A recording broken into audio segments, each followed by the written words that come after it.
Após super soldados, tramas de espionagem, conspiração e até mesmo uma batalha galáctica, nós deixamos a história principal para ir dar uma visitinha num universo isolado onde aconteceria uma história de origem de um dos grandes heróis da cultura pop, pelo menos uma das versões. Acompanharíamos o jovem que foi picado por uma aranha e descobriu que com seus grandes poderes vem grandes responsabilidades.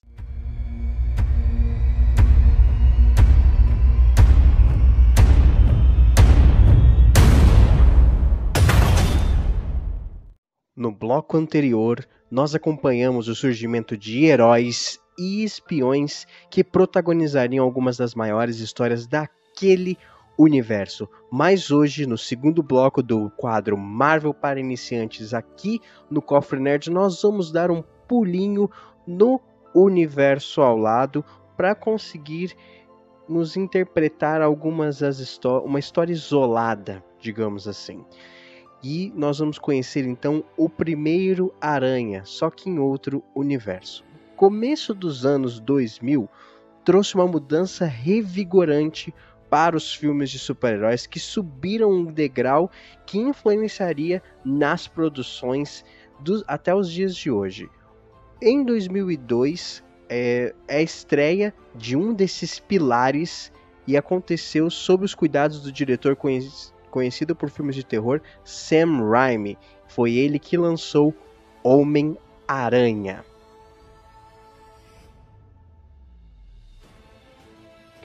Com o nosso querido Tobey Maguire interpretando Peter Parker, o papel que marcaria a sua carreira. A história de uma das trilogias mais famosas do mundo acontece em um universo onde não existem os Vingadores, ou seja, toda aquela história que a gente viu do Capitão América, da Agente Carter e da Capitã Marvel não acontece no mesmo mundo em que acontece o filme do Tobey Maguire feito pelo Sam Raimi, certo? É um universo que nunca existiriam os Vingadores, a SHIELD e muito menos as Joias do Infinito. Num cantinho lá numa terra do multiverso acontecia a história isolada de Peter Parker do Tobey Maguire. Apenas um garoto tímido e brilhante morando em Nova York que um dia foi picado por uma aranha geneticamente modificada e ganhou grandes poderes. Mas durante a jornada ele aprendeu, e nós também, que com grandes poderes vem grandes responsabilidades. O filme nos introduz vários personagens, certo? Vários personagens icônicos dos quadrinhos. Ele nos traz figuras que as pessoas acompanham há anos e anos e anos. Um deles foi o Peter Parker, certo? O Homem-Aranha, o herói que muito nerd se espelha, né? Como a gente viu aqui, ó. Peter Parker era nerd como o fã. Ou seja, muitos daqueles jovens, daqueles adultos que liam o Homem-Aranha, as revistas do Homem-Aranha, as HQs, desde que ele foi criado pelo Stan Lee e o Steve Ditko, foi aí eles conseguiram se enxergar nesse filme do Tobey Maguire. Olha que bacana. E o filme, ele ditaria como todos os outros filmes de super-herói viriam a seguir. Todo o estilo, toda a sua estética. Os X-Men e Blade, lá pelos anos de 1999, começo dos anos 2000, deixando para trás os filmes como Batman do Tim Burton, como o Superman do Christopher Reeves. Esses dois eu acho incríveis, são ótimos, mas tem outros que acabam beirando a galhofa. Por exemplo, Batman Eternamente, Batman e Robin. Então, esses filmes eles dão um ar novo para o gênero de super-heróis. E aí também faz referências aos quadrinhos aos montes, onde a gente tem vários personagens icônicos, como a grande paixão de Peter Parker, a bela Mary Jane Watson, o melhor amigo Harry Osborn, o valentão da escola Flash Thompson, que eu nem coloquei aqui, mas também os seus tios Ben e May Parker, que criaram o Homem-Aranha, que criaram o Peter Parker desde que ele era um garoto, como se fossem os pais deles, né? E após Peter tenta se acostumar com os poderes de aranha que lhe foi concedido, quando uma grande tragédia acontece em sua vida.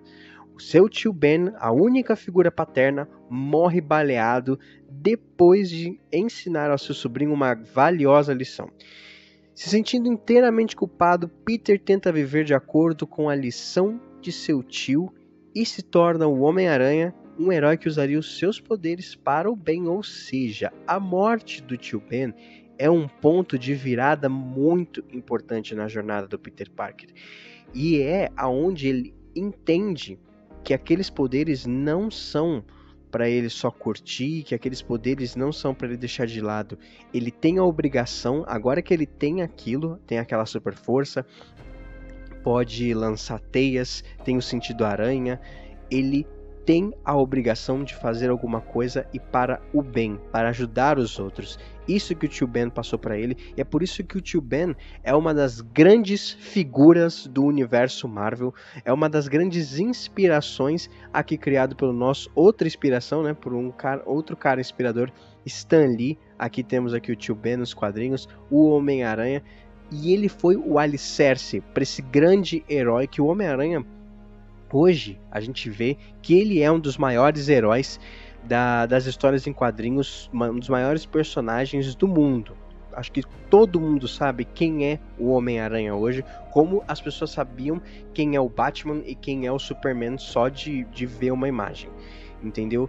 E é impressionante o quanto nada disso seria possível se não tivesse o tio Ben, porque o tio Ben foi quem moldou o Homem-Aranha a ser como ele é, a ser aquele personagem que a gente tanto ama, aquele personagem que a gente tanto gosta de ver e tanto se espelha, né, tanto se identifica com ele.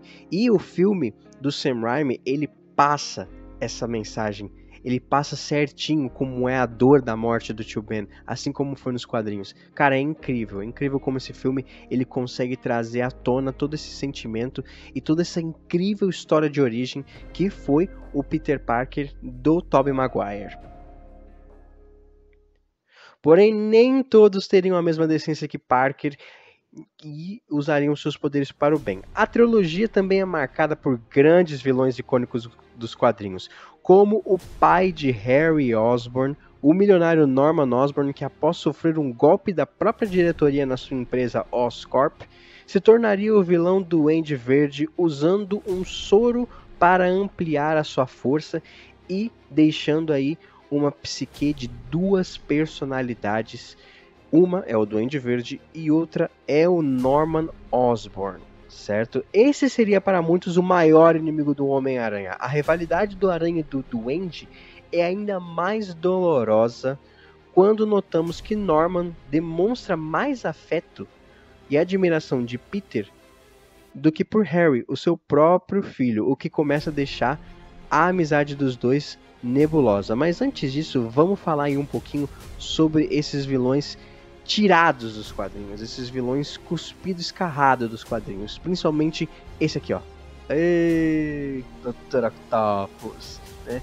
Os vilões são os que mais refletem a jornada do Peter Parker também, assim como a morte do tio Ben, porque eles diariamente testam a boa índole, a boa vontade do Homem-Aranha. Diariamente esses caras vêm testando a vida do nosso querido herói aracnídeo, certo? Tanto do Duende Verde, como o Dr. Octopus, como o Homem-Areia. O Venom no filme, né? É aquela coisa. Mas nos quadrinhos, o Venom sim também traz muita coisa, muitos dilemas para a vida do Peter Parker, pro nosso Homem-Aranha. São vilões assim que até hoje, tá? 20 anos depois da estreia do primeiro filme, as pessoas lembram desses caras, as pessoas lembram principalmente desses dois atores aqui. Willem Dafoe e Alfred Molina interpretando respectivamente o Duende Verde e o Dr. Octopus. Certo?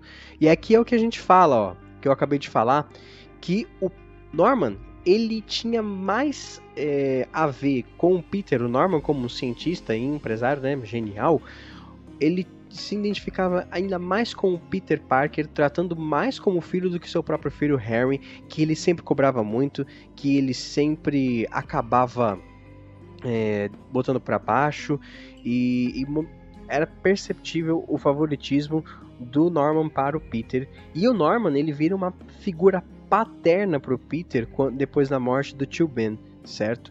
Então, o Peter tem muito carinho por eles, né? E essa amizade começa a desabar aí, porque o Harry não gostava disso, né? Ele sempre tentando se provar pro pai, e o Peter, lógico que o Peter não tentava ofuscar o Harry, mas o Harry era ofuscado pelo brilhantismo, pela inteligência do Peter Parker. E a amizade deles sempre foi muito forte, muito importante, onde o Harry sempre protegia o nosso querido Peter Parker de todo o bullying que ele sofria na escola, principalmente por causa do Flash Thompson. Era o Harry que sabia o crush que o Peter Parker tinha pela Mary Jane, a paixão secreta que ele tinha, e isso só acaba piorando quando Harry e Mary Jane começam a namorar e a amizade começa a ser testada cada vez mais. É uma fase muito, muito, muito difícil.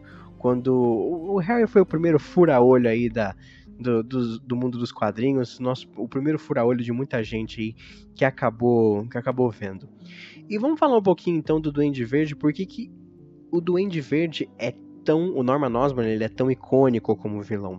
Porque ele tem aqui, ó, para vocês verem os dois lados de uma mesma moeda. Aqui nós temos Norman, um cara aparentemente tranquilo, um cientista brilhante, que se preocupa assim com seu filho, que se preocupa com o melhor amigo do filho, e após aí os eventos que a gente falou, né, após ele sofrer esse golpe e se sujeitar a testes das suas próprias invenções, né, do soro que a Oscorp estava criando, ele ganha uma segunda personalidade, ele ganha a personalidade do Duende Verde, que quando ele assumia essa personalidade, cara, ele tacava o terror. Ele matou toda a diretoria como vingança.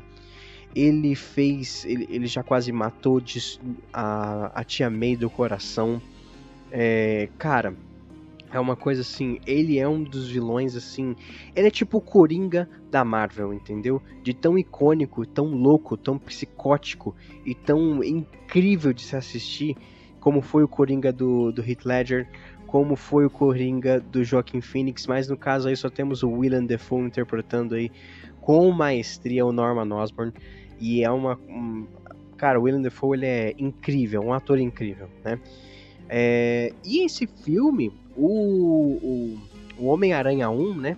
Homem-Aranha de 2002, ele foi um filme que ele se desgastou um pouco com o tempo em questão dos efeitos especiais, certo? Eu tô falando aí dos efeitos especiais. Hoje eu reassisti na maratona, né? E aquela cena em que o Duende evapora a diretoria com uma bomba e só fica os esqueletinhos é muito... Sei lá, você percebe que é efeito especial, entendeu? Você percebe que aquilo lá é os bonequinhos de massa, entendeu? Então, era uma coisa muito nítida ainda. O filme, ele não devia ter tanto orçamento assim, porque filmes de super-herói, gente, sofreu muito preconceito naquela época, viu? Até hoje sofrem, né? Mas hoje eles não eram tão blockbuster na época. Hoje eles são. E devia ter pouco orçamento, mas era um filme inovador porque ele mudou completamente o estilo. Ele deixou aquela galhofa de lado. Toda vez que eu falo galhofa, gente, tenta lembrar do Charada do Jim Carrey. Não que seja ruim, eu adorei o Charada do Jim Carrey, mas era uma coisa bem mais caricata mesmo. Era uma coisa assim que às vezes você até não conseguia levar muito a sério. Esse filme você conseguia levar a sério. O uniforme do Homem-Aranha é lindo, é moderno, é uma coisa assim incrível. Até o uniforme do Duende Verde, que muita gente critica, fala que parece Power Ranger, eu gosto, sabe? É uma coisa bem mais armadura, assim. Acho que caiu bem, certo? É um filme com um ar muito moderno para a época, e até hoje a gente vê. mas que ainda tem muita coisa dos filmes antigos. Por exemplo, o Batman do Tim Burton, por isso que eu coloquei ele aqui, ó, né? O Batman do Michael Keaton, que é um grande filme de super-herói. Nossa, eu assisto, apesar dele estar bem desgastado, é um clássico. Eu falo que é um clássico, né? E aqui eu coloquei essa imagem da Oscorp, porque esse letreiro grandão assim, neon, parece muito os filmes da época. Lembra muito os letreiros de Gotham quando aparecia, num ar bem característico dos quadrinhos também. Então, te emerge para aquela época, para aqueles filmes que você assistiu, né? E, cara, é muito legal de ver, é uma imagem muito bonita, assim, e apesar de ser bem caricato, ele é muito legal, é muito bom de se ver, nossa, é muito incrível. Na hora que eu vi essa imagem eu falei, meu, me lembra muito a estética do Batman do Tim Burton, aquele bate-sinal às vezes no céu, assim, aí você vê, por exemplo, aqui um pouco o céu na Oscorp, as luzes, é muito bacana, muito legal. E tem tantas referências aos quadrinhos, não só do uniforme do Homem-Aranha, que é demais, não só o próprio Peter Parker, a Tia May, ao jeito que a Kirsten Dunst ficou muito parecida com a Mary Jane Watson, mas também o JJ Jameson como o nosso querido J.K. Simmons, cara, caiu como uma luva. Ele é o JJ, não tem pra ninguém. Eu falo que alguns papéis caem certinho para certos atores. E esse foi exatamente o caso do J.K. Simmons como o JJ Jameson. E o Clarim Diário, meu, essa cena aqui do Homem-Aranha 2, dele gritando pro céu, eu vou te pegar, aranha, mano, é quadrinho puro, olha só, é igualzinho, gente. Vale a citação porque o JJ é um personagem muito importante no universo do Homem-Aranha e o Clarim Diário também é muito importante. Não tem Homem-Aranha, não tem Peter Parker sem Clarim Diário, sem o JJ, certo? E ele o Homem-Aranha 1 ainda é um ótimo filme e dando muita emoção mergulhando nos quadrinhos como o meu comentário aí final sobre o Homem-Aranha 1. Partindo aí pro Homem-Aranha 2, que é considerado um dos melhores filmes de super-herói por muita gente. Eu considero assim um grande filme de super-herói, acho que eu não considero o melhor, tem muita gente que fala que é o filme preferido, mas é um filmaço. É o meu preferido da trilogia, certo? Bem mais do que o Homem-Aranha 3 e também um pouquinho mais que o Homem-Aranha 1. Mas o Homem-Aranha 2 é muito bom. Vamos falar um pouquinho dele agora. Vamos dar foco para essa obra de arte aí. Com a morte do Duende Verde, o palco está montado para a aparição do meu vilão preferido do Aranha, que é o Dr. Octopus, o Doc Ock, que eu acho um vilão impecável. É um vilão incrível. É um vilão com motivação. É um vilão carismático. É um baita de um ator que o Alfred Molina fez. O visual tá incrível. Fiel aos quadrinhos, mas ainda dando aquela modificada pras telas. É muito legal. Após 2 anos dos eventos de Homem-Aranha 1, Peter está na faculdade e ainda trabalhando no Clarim Diário. Mary Jane começa sua carreira como atriz e Harry, liderando a Oscorp, financia o projeto de fusão do Dr. Otto Octavius, nosso querido Dr. Octopus. Peter luta e se esforça ao máximo para conciliar as suas duas vidas, mas nunca parece suficiente. Falhando como Homem-Aranha, falhando como Peter Parker, é nesse filme que nós vemos um dos maiores dilemas dos super-heróis, vistos na tela, com direito à perda dos poderes temporária do Teioso. Mary Jane está prestes a se casar com outro, o filho do JJ Jameson. Harry culpa o Homem-Aranha pela morte do Norman, mesmo sem saber que o Peter é o Homem-Aranha, certo? Tia May está prestes a perder a casa e o dinheiro está sempre curto e o JJ Jameson e o Clarim Diário difamam o Aranha para toda Nova York. Ou seja, a vida do nosso querido Peter Parker, nosso querido esse cara de bonachão aqui, nosso dork, nosso bobão, preferido, tá um verdadeiro caos, tá uma verdadeira bosta, digamos assim. Cara, esse filme a gente vê o Homem-Aranha literalmente, o Peter Parker literalmente se ferrando em cada momento, sabe? Parece que a sorte nunca sorri pro lado dele, nem quando ele tá de Peter, nem como ele tá de Aranha, entendeu? Ele tá vendo ali a paixão da vida dele, anunciando o casamento com outro. Ele tá vendo ali, isso porque antes, no filme 1, ele não ficou com a Mary Jane porque sabia que se acabasse ficando com ela, colocaria ela em risco, porque os vilões do Homem-Aranha se descobrissem, isso já tinha acontecido com a Tia May, o Norman Osborn descobriu que o Peter era o Homem-Aranha e atacou diretamente a Tia May para ferir o Homem-Aranha. E ele tinha medo que isso acontecesse com a Mary Jane, ele não suportaria que o amor da sua vida sofresse desse jeito, certo? Então ele não, apesar da Mary Jane gostar, amá-lo também, eles não ficam juntos. E isso deixa o Peter Parker tão, sabe?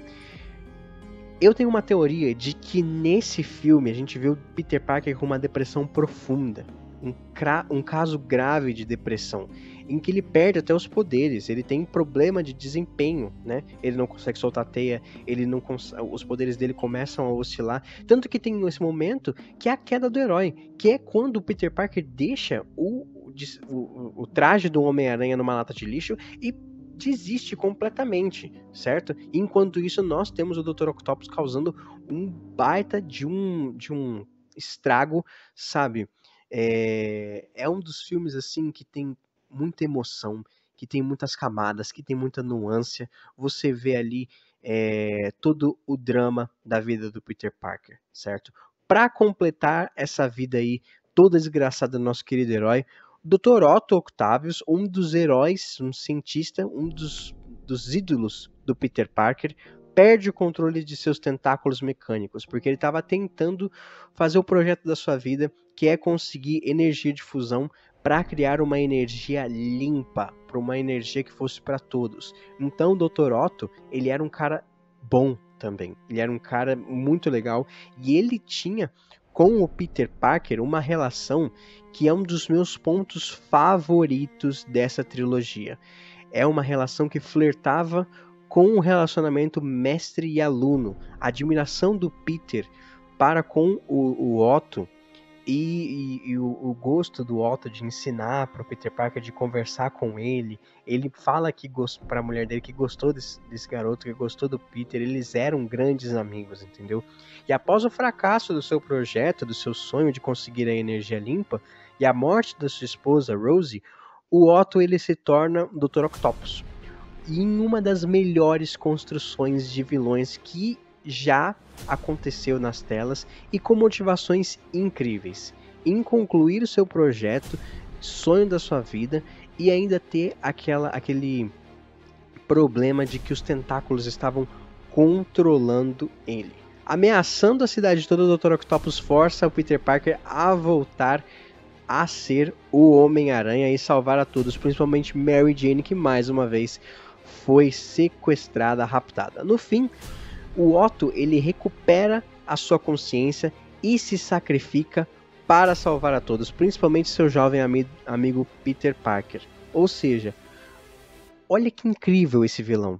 Ele tem o começo dele, ele tem a sua motivação, ele tem o seu sonho, ele tem a perda da sua mulher, do grande amor da sua vida, e ele perde o controle, ele acaba com o Peter Parker, ele ameaça pessoas, ele ameaça a Tia May em lutas incríveis. A luta do trem é maravilhosa. E só dando um adendozinho aí, não, eu vou falar depois. Vamos continuar aí com o Dr. Octopus. Numa luta maravilhosa, e no final o cara consegue lutar, ele consegue se recuperar, assumir o controle, porque o chip inibidor que impedia que os tentáculos tomassem conta do cérebro dele foi queimado, foi o que aconteceu, né? Os tentáculos assumiram o controle, só que ele recupera o controle por alguns milésimos de segundos, alguns minutos aí, para poder se sacrificar e jogar o aparelho dele, a máquina dele, que explodiria Nova York inteira, no rio, afundando junto com o seu trabalho, mas salvando todos, ou seja, a redenção desse cara é maravilhosa, e quando você ouve ele falando que não quer morrer como um monstro, é incrível, é incrível. Nossa, e a atuação do Alfred Molina é impecável, é um vilão impecável, cara, é o meu vilão preferido do Homem-Aranha até hoje. Não conseguiram, de todas as 3 versões que tiveram de Homem-Aranha, não conseguiram fazer um vilão que eu gostasse mais do que o Dr. Octopus, certo? E outra coisa que eu queria falar é puxando um pouquinho a cena do trem, em que o Homem-Aranha do Tobey Maguire, ele consegue salvar parando um trem sozinho, certo? Essa cena é maravilhosa, essa cena mostra o quanto o Peter se sacrifica pelo que ele acredita, o quanto ele se sacrifica pelaquela lição que o tio Ben deu a ele. Ele tava lá na luta sozinho, parou um trem, salvou várias pessoas. Isso foi lindo, essa cena é linda, e ainda fica mais linda depois de várias coisas que a gente vê, de várias dificuldades que ele tem, ele nunca desiste. E fica ainda mais perfeita quando a cidade apoia o Peter Parker. Eu amo esses momentos da cidade de Nova York com o Homem-Aranha, certo?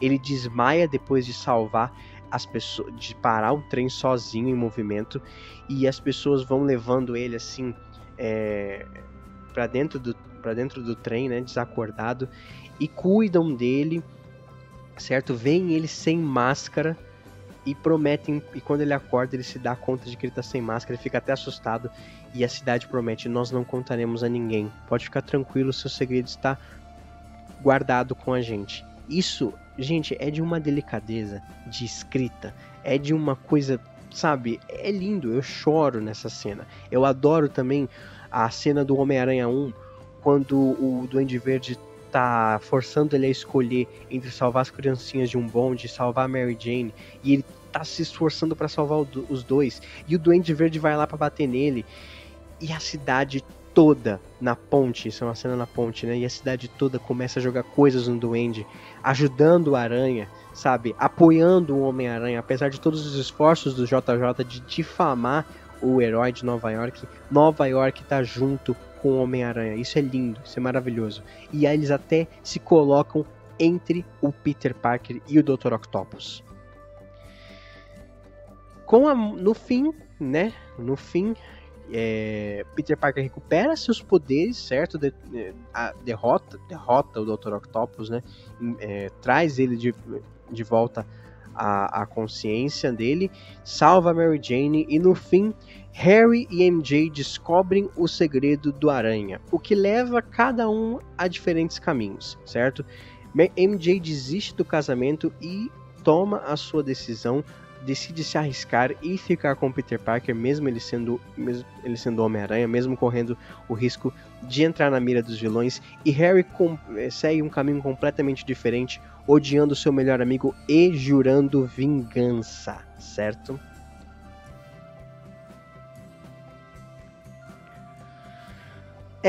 Agora entramos numa parte da apresentação do nosso vídeo que às vezes dói um pouquinho de falar.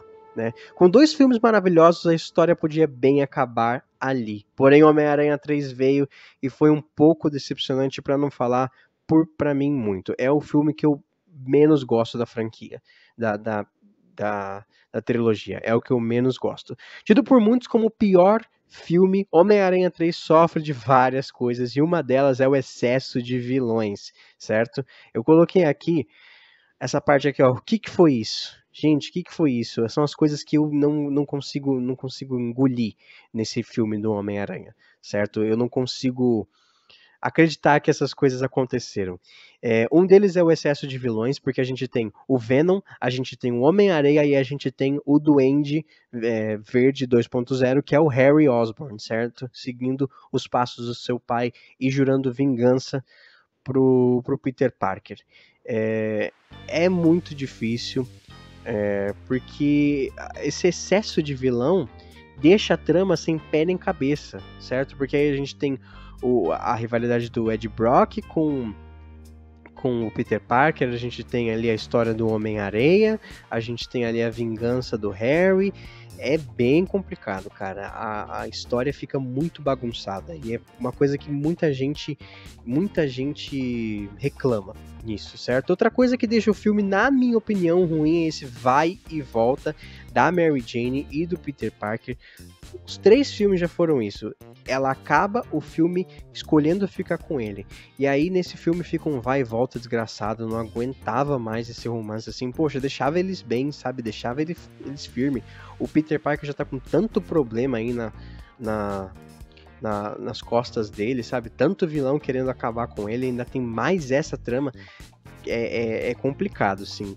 E acaba prejudicando muito a personagem da Mary Jane, certo? O roteiro de quase todos os filmes desfavorece muito a Mary Jane. Por quê? Ela é muito inconsistente. Tudo bem que nos quadrinhos ela às vezes é bem volátil também, né? Eu li A Última Caçada de Kraven e ela mesma admite que ela é uma pessoa que às vezes é meio difícil, ela toma decisões por impulso e tal. Mas essa Mary Jane da Kirsten Dunst, não tô reclamando da atuação dela, né? Porque eu acho ela incrível como Mary Jane. Mas o roteiro é complicado. Todo filme é sequestrada. Todo filme é sequestrada, ela é usada como a donzela em defesa. Sabe? Tudo bem que pra época ainda cabia um pouco, mas pra hoje já é batido, sabe? Ainda bem que essas coisas mudaram. E mudaram também no Espetacular Homem-Aranha. Porque lá sim a gente vê um casal, um par romântico, que é a Gwen Stacy, que ajuda, que é orgânica pra trama, que é parceira do Peter Parker. A Mary Jane, ela muitas vezes acaba atrapalhando o Homem-Aranha. De tanto também que é sequestrada. E sabe, às vezes o povo, as pessoas, inclusive eu, não gosta desse vai e vem que toda hora tem. Esse negócio dela ficar... Antes ela tava com o Flash, aí ela vai e namora o Harry, aí vai mas ela gosta do Peter Parker, mas ela também gosta do Homem-Aranha, mas aí ela namora com o filho do quase casa com o filho do JJ, e aí volta pro Homem-Aranha, pro Peter Parker, e aí depois no terceiro filme ela tem um momentinho ali, um beijo com o Harry. É complicado, mano, é muito difícil, e acabou desfavorecendo a personagem, acho que a trama também, certo? Contudo, isso não foi culpa do Sam Raimi, sabe? Não foi culpa dele, porque esse não era o filme que ele queria fazer. Ele não gosta do Venom, certo? O Venom, que é um dos vilões do filme, ele não gosta, ele não ia usar o Venom. Eu acho que o plano inicial dele era só usar o Homem-Areia, certo? Só que a Sony... a inclusão forçada do Venom e do Ed Brock no filme pela Sony era algo que o Sam Raimi não queria e acabou prejudicando muito.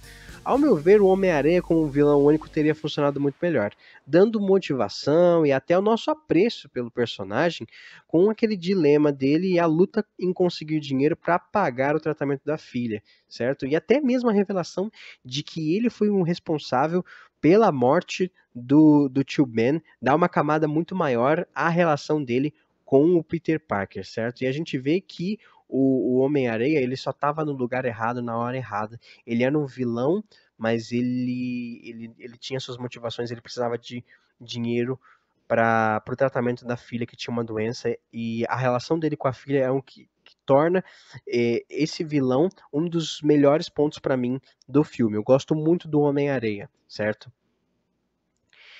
Contudo, tá? Contudo, o pior foi isso aqui, minha gente. Bully Maguire, a mudança de atitude de Peter Parker. Já que o Venom seria introduzido, né, de qualquer jeito, a forma galhofa que o Peter Parker muda sua personalidade deixa essa parte do filme ridícula. É a dancinha, é o Bully Maguire, é o Peter Parker emo, certo? Essa parte, cara, dá vontade de pular, de tão ridículo que é.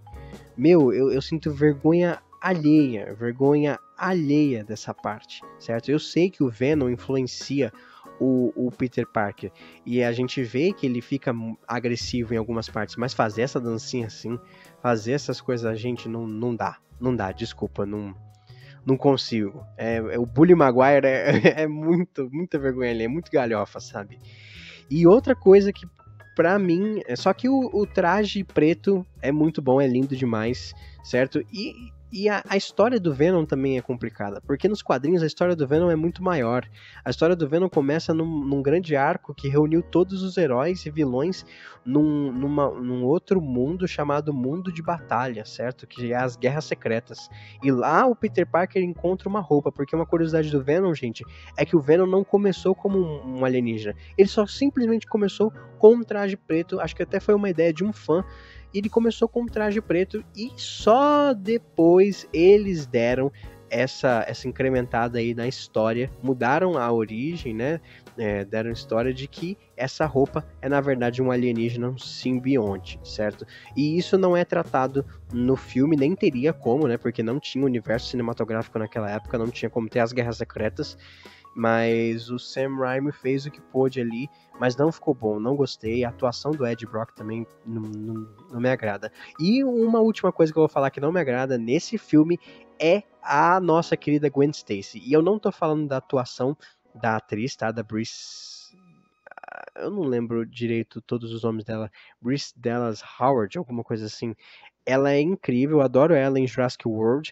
E eu achei ela uma Gwen Stacy é, fisicamente muito legal, só que o roteiro também foi ruim. Ela foi escrita para ser a outra do Peter Parker, a amante, para competir com a Mary Jane. E não é isso que a Gwen Stacy é. A Gwen Stacy foi a primeira namorada do Peter Parker. Ela é muito mais que isso. A gente vê isso no Espetacular Homem-Aranha com o Andrew Garfield. Ela é uma personagem muito icônica, muito grandiosa, sabe? E que a morte dela foi de chorar litros, fazer fãs chorarem lendo, entendeu? E a participação dela, a inclusão dela nesse filme foi assim, de tirar todo o peso, toda a bagagem desse personagem. Mas aí eu falo a questão do roteiro mesmo. Ainda bem que depois veio Emma Stone e fez uma grande Gwen Stacy aí, por quem eu sou. É a paixão de todo nerd, certo? Porém, nem tudo é ódio. Os momentos da Tia May, os melhores momentos pra mim foram os momentos da Tia May com o Peter Parker, aquela parte em que ela tá aconselhando o Peter Parker sobre o casamento da MJ. Todos os momentos do Peter Parker buscando consolo com a Tia May são incríveis. A relação entre esses dois é a melhor coisa do filme e só não é tão boa quanto a caminhada do Harry. Eu particularmente não gosto muito do Harry, tá? Mas não tem como se emocionar, não tem como não se emocionar com a caminhada do Harry Osborn de vingança até redenção, certo? O Peter Parker ele começa muito com uma amizade muito turbulenta com o Harry. Na verdade eles não são mais amigos, né? E enquanto busca vingança, enquanto a busca de vingança de Harry até sua redenção transformou o momento de reconciliação com Peter Parker em sua morte em uma das melhores cenas do filme. Cara, pra mim toda a caminhada desse filme mesmo, de briga com o Harry, de briga com o Peter, transformou a morte do Harry num peso, numa das melhores cenas do filme, que você sente a tristeza, você sente ali você sente todo o sofrimento do Peter Parker em perder seu amigo, porque apesar deles estarem se odiando o filme inteiro, quando a Mary Jane é sequestrada pelo Homem-Aranha e pelo Venom, e o Peter Parker sabe que ele não pode com os dois, ele vai lá pedir ajuda pro Harry, e ele deixa tudo de lado, porque o amigo dele precisa de ajuda, porque o amigo dele tá precisando, a amiga dele tá precisando, e ele se coloca na frente na luta quando o Venom tenta matar o Peter Parker e o Harry é esfaqueado. Isso é muito triste, mas é muito poético também, e acho que isso torna o peso do que é o Homem-Aranha, de quem é o Homem-Aranha pro Peter Parker ainda maior, certo? E isso é uma das melhores coisas, porque eles lutando juntos foi bonito de se ver a reconciliação dele com o Peter Parker, certo?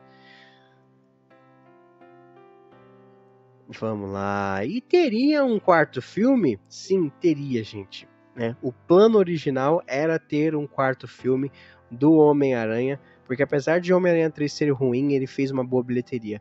Mas nosso querido Sam Raimi abandonou o projeto porque ele não estava aguentando mais toda essa interferência da Sony, certo? E tinha pistas para isso acontecer. Tinham muitas pistas nos 3 filmes. Temos, por exemplo, esse cara aqui, ó. Perceberam, quando vocês assistiram, que esse senhor aqui aparece em todos os filmes?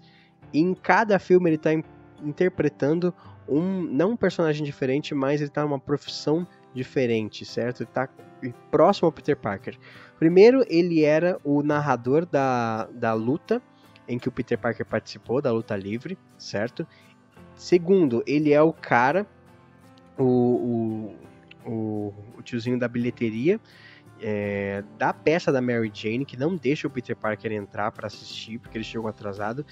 E no terceiro filme, ele é o concierge, o garçom, do restaurante que o Peter Parker iria propor a Mary Jane em casamento, certo? E esse cara aqui, ele seria o Mistério, certo? Ele se revelaria no quarto filme como o Mistério, o vilão Mistério, que estaria por trás aí dessas participações, estaria de olho no Peter Parker desde o começo, certo?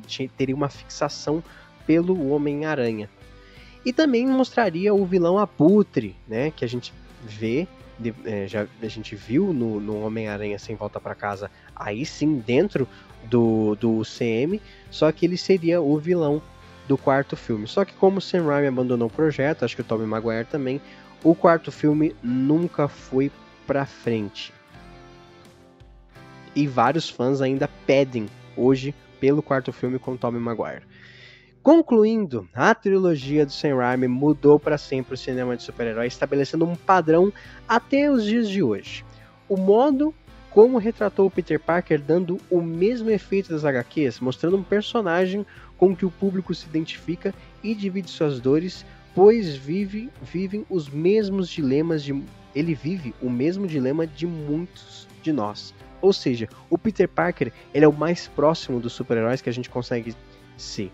Não pelos poderes, ignora essa parte dos poderes, mas dele ser gente como a gente, dele ter que lidar com todas as adversidades da vida, né? Ele ter que pagar aluguel, ele ter que estudar, ele ter que trabalhar, ele ter que pagar hipoteca, ele ter que ajudar a própria tia, ele ter que estudar e trabalhar ao mesmo tempo. Cara, Peter Parker é o grande universitário, né? Da universidade pública, como a gente brinca aqui no Brasil. Mas você consegue muito se relacionar com o Peter Parker, e isso foi uma das magias que o Sam Raimi e o Tobey Maguire conseguiram trazer para essa trilogia, certo? Com personagens bem construídos e desenhados, Homem-Aranha de Tobey Maguire ficaria para a história, pois os filmes vivem até hoje em nossos corações. Alguns de forma boa, como Homem-Aranha 1 e Homem-Aranha 2, e outros nem tanto como foi Homem-Aranha 3, certo?